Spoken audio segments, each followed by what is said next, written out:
የክሬምሊን ከፍተኛ አማካሪ የሆኑት ኡሪ ኡሻኮቭ ዩክሬን ክሬሚያን መልሶ የማግኘትና ወደ ኔቶ የመቀላቀል እድሏ ጠባብ ነው ሲሉ ተናገሩ። የዩክሬኑ ፕሬዝዳንት ቮሎዲሚር ዜሌንስኪ ወደ ኔቶ ለመቀላቀል የምናደርገውን እንቅስቃሴ ልናቆም እንችላለን ሲሉም ገለጹ።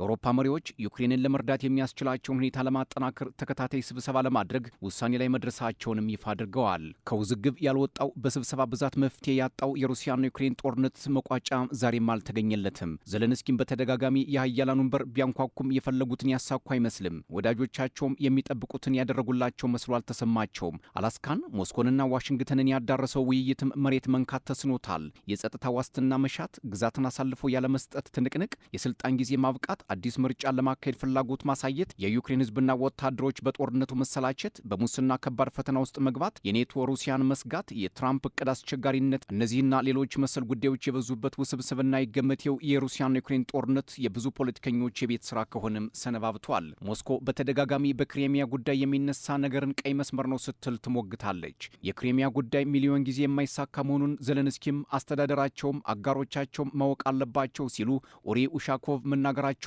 ሁኔታውን ውስብስብ አድርጎታል። ኔቶም የዩክሬንን አባልነት ለመቀበል ዳርዳር እያለ ቆይቶ የነበረ ቢሆንም አሁን ግን ነገሩን ከማንሳት ይልቅ ዩክሬንን መርዳት በሚቻልበት ጉዳይ ላይ ተጠምዷል። ይህ የሩሲያ ዛቻም ያሳሰባቸው የዩክሬኑ ፕሬዝዳንት ቮሎዲሚር ዜሌንስኪ ባለፈው ሳምንት ዩክሬን አሁን ላይ የክሬሚያ ፍላጎት እንደሌላት ተናግረው ነበር። ነገር ግን ባለፈው ነሐሴ ዩክሬን ግዛቶቿን ለማስመለስ እንደምትዋጋም አሳውቀው ነበር። ይህ ደግሞ የዜሌንስኪ አስተዳደር ውስብስብ ነገር ውስጥ እንደገባ ያመላክታል ይላሉ ፖለቲከኞች። ሩሲያና ዩክሬንን እያሸማገሉ የሚገኙት የአሜሪካው ፕሬዝዳንት ዶናልድ ትራምፕም ዩክሬን ክሬሚያን ማግኘት ፈጽሞ አትችልም ብለው መናገራቸው ዜሌንስኪ ተስፋ እንዲቆርጡ ሳያደርጋቸው እንዳልቀረ ይገመታል። የሩሲያ ውጭ ጉዳይ ሚኒስትር ሰርጌይ ላቭሮቭ በዚህ ዓመት ቀደም ብሎ የክሬሚያ ጉዳይ ያበቃለት ነገር ነው፣ ትራምፕም ለዚህ እውቅና መስጠታቸው የሚያስመሰግናቸው ነው ብለው መናገራቸው አንዳች የጋራ ጉዳይ ሳይኖራቸው እንደማይቀር መጠርጠር ቀላል ነው። ከዶናልድ ትራምፕ እቅድ በኋላ ውጥረት ውስጥ የገቡት ዜሌንስኪ በሰጡት መግለጫ አሁን ላይ ወደ ኔቶ የመቀላቀል አዝማሚያችን ልንተው እንችላለን ማለታቸውን ፖለቲኮ ነው እያስነበበው። ለዩክሬን የጸጥታ ዋስትና የሚሰጥ ከሆነ ከአሜሪካ ጋር የሁለትዮሽ ግንኙነት ለማድረግ ዝግጁ ነን ብለዋል ዜሌንስኪ። የአሜሪካና አውሮፓ ተወካዮች ዋስትና የሚሰጡን ከሆነ በትራምፕ እቅድ ላይ ተከታታይ ውይይቶችን እናደርጋለን ሲሉም ተደምጠዋል። በትራምፕ እቅድ መሰረት አንቀጽ 5 ለዩክሬን የጸጥታ ዋስትና ይሰጣል የሚለውን በመጥቀስ ወዳጆቻችን ደጀን ከሆኑን ሌሎች ሀገራትም እንደ ካናዳና ጃፓን ያሉትም ከተባበሩን ለሰላም ስምምነቱ ዝግጁ ነን ሲሉ ለፋይናንሻል ታይምስ ተናግረዋል። ዜሌንስኪ ዩክሬንና አውሮፓም የትራምፕ እቅድን አስመልክቶ ባለ 20 ነጥብ የሰላም ረቂቅ እቅድ እያዘጋጁ እንደሆነም ተሰምቷል። ባለፈው ሳምንት ዜሌንስኪ የትራምፕን እቅድ ተስተካካይ ሊሆን የሚችል ረቂቅ ዩክሬን እንደምታዘጋጅና ለአሜሪካ እንደምታቀርብ መናገራቸው የሚዘነጋ አይደለም። የትራምፕ እቅድ መልሶ መከለስ አለበት ሲሉ የከረሙት ዜሌንስኪ ወደ ኔቶ መቀላቀል ፍላጎትን ወደ ጎን መተዋቸው ምናልባት የመሸነፋቸው አንዱ ምልክት ተደርጎ ሊወሰድ ይችላል ይላሉ ተንታኞች። ዜሌንስኪም ለአሜሪካ እቅዳቸውን ቢያቀርቡም ከዋሽንግተን ግን እስካሁን መልስ እንዳልተሰጣቸውም አስታውቀዋል። የዩክሬንን ጦርነት ለመጨረስ ከወዳጆቻቸው ከጀርመን፣ ፈረንሳይና ዩኬ ጋር እየመከሩ የሚገኙት ዜሌንስኪ ሀገራቸው ባቀረበችው እቅድ ላይ እንዲወያዩበትና የአሜሪካ ተደራዳሪና የትራምፕ መልእክተኛ ስቲቭ ዊትኮፍ በጀርመን በርሊን ከዜሌንስኪ ጋር እንደሚገናኙም ተዘግቧል። የአውሮፓ መሪዎች በበርሊን በሚያደርጉት ስብሰባ ዩክሬንን ለመርዳት በሚደረገው ዙሪያ ይመክራሉ ተብሎ ይጠበቃል። ትራምፕ ዩክሬን እቅዱ እንድትቀበል ግፊት እያደረጉ ባለበት ሰዓት የአውሮፓ አጋሮች ዩክሬንን በምን መንገድ መርዳት እንደሚኖርባቸው ግልጽ አላደረጉም። አንዳንዶች ግን ከተለመደው የጸጥታ ዋስትናና የጦር መሳሪያ እርዳታ ብሎም የሩሲያን ገንዘብ ለዩክሬን በመስጠት ጉዳይ ሊሆን እንደሚችል ይገምታሉ።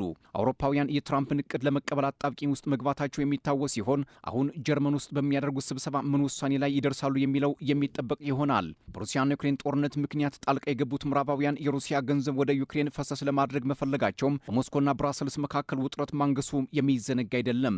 ሩሲያ ካላት ጠቅላላ ሀብት $210 ቢሊዮን ውስጥ 180 የሚሆነውን ለዩክሬን መስጠት ያስፈልጋል ማለታቸው ጉዳዩን እንዲከራ አድርጎታል። ይህን ተከትሎ የፑቲን መልእክተኛና ተደራዳሪ ኪሪል ዲሜትሪ አውሮፓውያን የሩሲያን ገንዘብ ለዩክሬን የሚያውሉት ከሆነ የአሜሪካን ወለድ ያናገዋል ማለታቸው ህብረቱን ቅርቃር ውስጥ ያስገባዋልም እየተባለ ነው። ኪሪል ዲሜትሪ የምዕራባውያን አካሄድ ዓለም አቀፉን የገንዘብ ስርዓት አደጋ ላይ የሚጥል ነውም ብለውታል።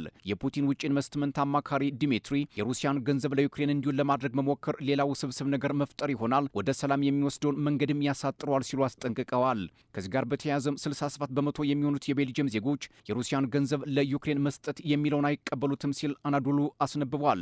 ይህ የአናዶሉ ዘገባ የዩክሬን አጋሮች የሩሲያን ሀብት ለመጠቀም እንዳይችሉ እንደሚያደርጋቸው መላምቶች ካሁኑ እየወጡ ነው። ተኩስ አቁም በማድረግ ወደ ሰላም ይመጣሉ የተባሉት ሩሲያና ዩክሬን ከመታኮስም አልቆሙም፣ ወደ ሰላምም አልመጡም። ሩሲያ በህዳር ወር ብቻ 5000 ጥቃቶችን በዩክሬን ላይ ማድረሷ፣ በተለይ ደግሞ ከሰሞኑ 43000 የሚሆኑ የዩክሬን ዜጎች ሩሲያ ባደረሰችው ጥቃት የኃይል መቋረጥ እንዳጋጠማቸው መገለጹ፣ 75 በመቶ የሚሆነው የዩክሬን ህዝብ ዶንባስን ለሩሲያ መስጠት አለበት የሚለውን እንደማይቀበሉት እየተናገሩ ባሉበት ሰዓት ምዕራባውያን የትራምፕ እቅድ ስጋትን የሚጠራ ነው እያሉ መግለጫ በሚሰጡበት ሰዓት ትራምፕም ዘለንስኪ በአስቸኳይ እቅዴን መቀበል አለበት እያሉ በተደጋጋሚ እየተናገሩ በሚገኙበት በዚህ ሰዓት የሩሲያና ዩክሬን ጉዳይ የትራምፕ እቅድ የፈቃደኞች ጥምረት ስብሰባ ምን ውጤት ያመጣል የሚለው ጉዳይ ወደፊት የሚታይ ይሆናል።